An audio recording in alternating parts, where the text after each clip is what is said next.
Comment vous vivez cette naissance? Comment sont les premiers retours? Arthur, Sébastien. C'est extrêmement émouvant parce que ce disque, ça a été le plus dur à faire pour nous. On a 15 ans de vie commune. La gestation était longue. Ouais, on sortait d'un succêt, vous l'avez dit. Ouais. Et en fait, je souhaite à tout le monde de sortir d'un succès. Mais après, compliqué pour se après renouveler, il faut oublier un peu ça. L'engouement, les applaudissements pour se reperdre vraiment dans la création et cette vérité. Donc ça a été long et là, c'est une grande émotion après 2 ans et en fait 15 ans de groupe, de pouvoir délivrer à nouveau quelque chose dont on est fier, qu'on a fait avec mes femmes. Vous parlez d'un succès. Succès. Hop. On parle du succès, donc voilà. Je le sors maintenant, je devais le sortir à la fin, mais je le sors maintenant. C'est le disque de platine pour l'album Palais d'Argile. Voilà, bravo à vous. C'est beau. Ouais. Merci Vous beaucoup, étiez au quelle courant. surprise. Vous étiez au On était au courant, ouais. Mais on savait pas qu'on l'aurait ce soir, quoi. Ah, c'est On est vrai. au courant du fait qu'on ait fait du platine. Donc, Mais vous savez saviez pas que je l'avais là? Non, pas Ah du ouais. tout. Donc Donc, le en fait- déco, il est joli quand même. D'ailleurs, on l'a jamais vu. C'est vrai, la première voilà, fois qu'on le voit. profitez-en, il C'est est satisfaisant. Bien. Oui, ça va Non, avec. Alors, vous avez un point commun avec Beyoncé, vous avez les clés du musée du Louvre. Ouais, la carte de membre, enfin la carte du carte de personnel, membre. la carte du Eh personnel ouais, en fait. regardez. On n'était pas vraiment le même standing à la fin. Mais c'était quand même. génial. C'est vrai qu'on était au même endroit. Bah oui. Ouais. Il nous manquait les gens nus allongés. Il nous- Vous avez passé 2 mois en résidence au Louvre, vous êtes les premiers à faire ça depuis 2 siècles. Comment on crée au milieu des chefs-d'œuvre? Ben, on est un peu stressé, honnêtement. Parce qu'il y a beaucoup. Il y a une pression. Il y a une pression parce que tu es au milieu d'œuvres qui sont tellement magistrales qu'au début, tu Et un peu as l'impression étouffantes. étouffante. Ouais.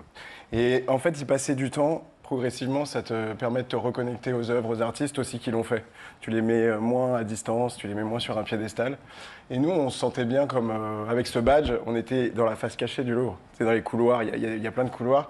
Puis tu Les passes coulisses, le en badge. fait. C'est les coulisses, Ouais. c'est comme un spectacle, le Louvre. En fait, tu rentres dans une salle et tout d'un coup, tu es sur scène. Mais c'est les œuvres qui le sont.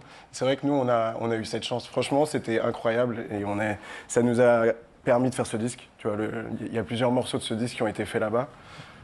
On a fait un magnifique concert. Honnêtement, c'était une des choses qui a fait qu'on a réussi à tenir pendant ces 2 ans. Le groupe a eu beaucoup de difficultés. On a passé par des moments difficiles. Et c'est vrai que le Louvre, ça a été très important. Et il y a une chanson qui s'appelle Sous la pyramide. Ouais, on l'a écrite là-bas. Écrite là-bas, j'imagine. L'ambition de l'album, c'était de raconter le monde avec optimisme, mais sans naïveté. On s'y prend comment?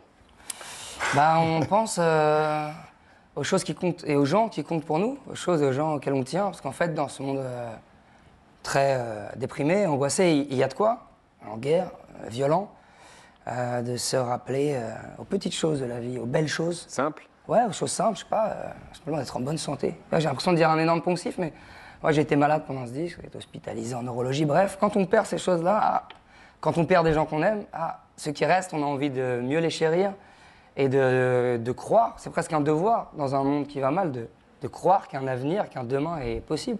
Est-ce que vous parlez de cette chanson qui s'appelle 1000 vagues? Est-ce que vous parlez de ça? Mille vagues t'emportent, 1000 vagues te renversent, tu ne connais plus la peur.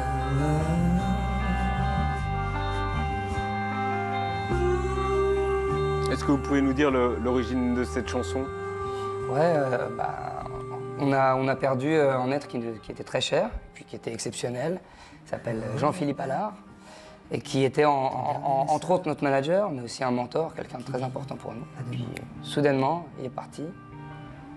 C'est très touchant de voir son visage là ce soir. Et cette chanson, c'est pour lui? Oui, en fait, on est allé voir une dernière fois au funérarium. Et notre métier, c'est d'aller au studio. Donc après, on est retourné au studio, on était complètement abattus. Et vous avez couché ça sur le papier? On a la chance de pouvoir transformer nos émotions, nos tristesses, nos deuils en quelque chose de commun. Et on a commencé à jouer et très mystérieusement et naturellement, la chanson est venue en entier. Donc, on aime à penser que c'est Jean-Philippe qui nous l'a envoyé pendant que lui, il montait au ciel. On écoute un extrait de L'étranger. C'est ça. J'arrive, où je suis étranger. J'arrive, où je suis étranger. Qui a eu l'idée? Non, mais en fait, c'est vraiment. C'est marrant qu'on écoute cette chanson parce que c'est vraiment. On pense pas au texte d'Aragon quand on fait cette chanson. En fait, Raphaël et Antoine, qui étaient tout à l'heure sur scène, sont des grands fans de techno. Ils avaient préparé une musique, cette musique quoi. Cette musique sans texte, j'imagine. Sans texte, comme une boucle. La techno, c'est une trance. Ils ont commencé à jouer ça et Arthur a commencé à. Il est tombé sur ce poème par hasard presque. En fait, ça réunit nos passions. On est 5, on a la chance d'aimer plein de choses différentes qu'on peut mettre dans nos chansons. C'est notre manière de converser entre amis en fait. Et là, ils y jouaient ça et moi j'avais ce texte que j'aimais beaucoup. Plusieurs fois, j'ai essayé de le lancer sur des morceaux. Ça marchait pas? Je sais pas, là, c'était vraiment ce qu'il nous fallait de propulser Aragon dans Obergheim, quoi. Un truc, une sorte d'incantation mystique. Parce qu'en fait, le texte parle de ce que c'est qu'un pays étranger au premier abord, donc ce truc d'exilé, mais en fait, plutôt de la vieillesse. Ce que c'est que d'arriver dans ce pays qui nous sera toujours étranger quand on arrive en terre de vieillesse. Et là, bon, j'aimais bien cette idée que toutes les époques se télescopent et qu'il n'y ait pas de frontières. Ce qui est beau avec les grands textes, avec les grandes musiques, c'est qu'elles ne périment pas. Elles sont toujours actuelles. Donc Aragon, la techno, il n'y a rien d'anormal. On a parlé maternité avec Léa Anna Maria tout à l'heure. On va parler paternité maintenant. Vous êtes presque tous devenus pères depuis le dernier album. Est-ce que ça change votre écriture? Ouais, ça change tout. Ouais. Franchement, ça a beaucoup changé le travail du groupe. Bah, déjà, je pense que pour nous, évidemment, quand tu fais de la musique, au début, c'est le centre de ta vie. Tu penses qu'à ça. Et quand on a des enfants, on pense à eux tout le temps. Moi, je sais qu'à chaque fois qu'on fait de la musique ensemble, je pense à eux. Et je pense que dans ce disque, il y a beaucoup de l'enfance. La naïveté dont on parlait au début, c'est aussi celle-là. C'est de pouvoir parler à ses enfants à travers ses chansons. Et ça, c'est quelque chose qui a beaucoup changé par rapport au début du groupe. Et vos enfants, je crois qu'ils n'aiment pas les chansons tristes. C'est ça, c'est vrai. J'ai mon aîné qui n'aime pas du tout les chansons tristes. Et c'est vrai que sur ce disque... Mais il vous le dit comment, ça? Il l'éteint. Ah, d'accord. Il éteint. Ouais, ça le met dans un état triste. Ouais, il pleure, en fait. Et c'est vrai que sur ce disque, particulièrement Allons voir, ouais. C'est une chanson qui chante... tout le temps, quoi. Il y aurait plein de vidéos où tu le vois, mais il ne chante pas parfaitement la chanson, mais en tout cas, celle-là, il l'accepte. Voilà. Alors, vous serez en tournée des Zéniths à partir de janvier 2026. Je crois qu'on va voir les dates qui vont s'afficher par là. Et vous allez aussi faire votre premier Accor Arena les 10 et 11 février, sachant que le 10...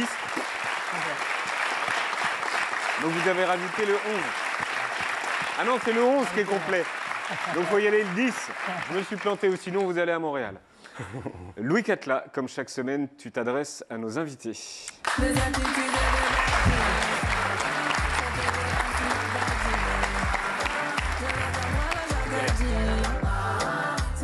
Bonsoir à vous tous. Ce jingle est long. Ouais, c'est long. Très long. J'ai pas osé le dire. C'est donc ma deuxième chronique, ce qui veut dire que j'ai réussi à garder mon taf, contrairement à vous savez qui. Bon retour à Pau. Début de semaine politiquement chamboulé, journée de blocus, donc si je peux me permettre un petit édito express, l'ambiance n'est pas faux folle. Voilà. Heureusement, il nous reste l'art pour respirer un bon coup. J'étais un peu dépité au vu de l'actualité et quelle ne fut pas ma joie de visionner votre film Coup de poing sur une infirmière surmenée qui essaie de sauver un enfant de malnutrition. Ça m'a foutu un petit coup de peps comme ça. En effet, Léa, vous jouez l'infirmière en chef et vous devez gérer un enfant qui refuse de s'alimenter. Ne comptez pas sur moi pour jeter la pierre à un bambin qui veut garder la ligne, d'accord? Mon filleul a 8 ans, j'ai remplacé ses Smarties par de l'Ozempic, il est ravi. Je critique pas le film, mais je l'interroge. Une personne qui refuse de manger ce qui se trouve sur un plateau d'hôpital, on n'a pas besoin d'1h15 de scénario pour résoudre ce mystère, on a besoin d'avoir le goût. Voilà. On avait longtemps attaqué le sandwich de la SNCF, qui a donc engagé des chefs cuisiniers depuis. Concernant l'hôpital public, il ne me semble pas avoir vu Mercotte traîner dans les couloirs de la salpêtrière. Alors...